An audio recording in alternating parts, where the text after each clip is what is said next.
अनेक लोगों का प्रश्न रहता है कि पूजा पाठ करने से, भगवान का स्मरण करने से, व्रत रखने से होता क्या है?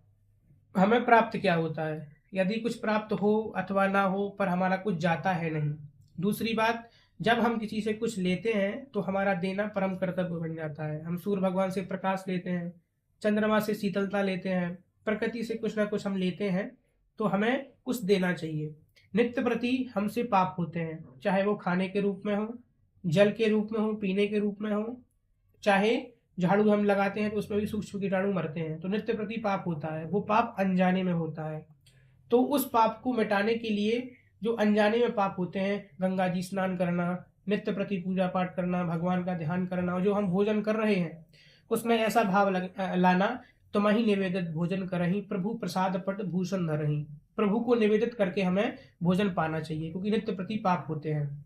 अब तीसरी बात, वो सबसे महत्वपूर्ण बात ये आती है, जब हमारा कोई आत्मीय जन, हमारा कोई मित्र, हमारा कोई संबंधी भगवान न करे दुर्घटनाग्रस्त हो जाता है, और जब वो हॉस्पिटलाइज्ड हो जाता है, अस्पताल में भर्ती हो जाता है, तो हम यही कामना करते हैं भगवान से कि वो जल्दी से जल्दी स्वस्थ हो जाए, उसको कुछ ना हो। क्या आपकी ये प्रार्थना फलीभूत होगी? तो इसका उत्तर है, यदि आपके सत्कर्म रूपी बैंक खाते में यदि पुण्य कर्म होंगे तो वो आपकी इच्छा और आपकी भगवान से प्रार्थना फलीभूत होगी। यदि आपके अकाउंट में कुछ है ही नहीं तो आप उसको देंगे क्या? क्योंकि नित्य प्रति जो पाप होते हैं, आपके पुण्य कर्मों से वो निरंतर समन होते रहते हैं। और आप जब विशेष तप करते हैं, विशेष पूजन पाठ करते हैं, ब्रह्म मुहूर्त में उठना, संध्या वंदन करना ब्राह्मण के लिए, तो जब आप संध्या वंदन करते हैं और भगवान का स्मरण चिंतन जब करते हैं, तो वो हमारे पुण्य कर्मों में जुड़ जाते हैं।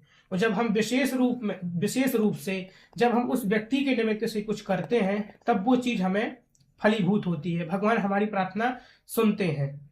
इसीलिए बहुत ही महत्वपूर्ण होता है भगवान का स्मरण करना, चिंतन करना और व्रत रखना। जो लोग व्रत रखते हैं उनके लिए तो बहुत अच्छी बात है, लेकिन जो नहीं रहते और ये एडवाइस देते हैं व्यक्तियों को कि रोज व्रत रखती है और व्रत क्यों रखती है, होता क्या है, ऐसा और वैसा, जो लोग ऐसे ऐसे प्रश्न करते हैं सामने वाले व्यक्ति से, हम उनसे प्रार्थना करेंगे कि यदि आप कुछ नहीं कर सकते, तो यदि कोई व्यक्ति कुछ कर रहा है तो उसको करने दीजिए। जैसे आप रसगुल्ला खाते हैं, तो रसगुल्ले का स्वाद जो है आप उसको फीलिंग के द्वारा जो है व्यक्त नहीं कर सकते हैं। उसकी फीलिंग अलग होती है रसगुल्ले के स्वाद की, तो स्वाद को व्यक्त नहीं कर सकते हैं, उसको आप अपने अंदर महसूस कर सकते हैं। वैसे ही भगवान की कृपा, भगवान का चिंतन, भगवान का स्मरण महसूस करने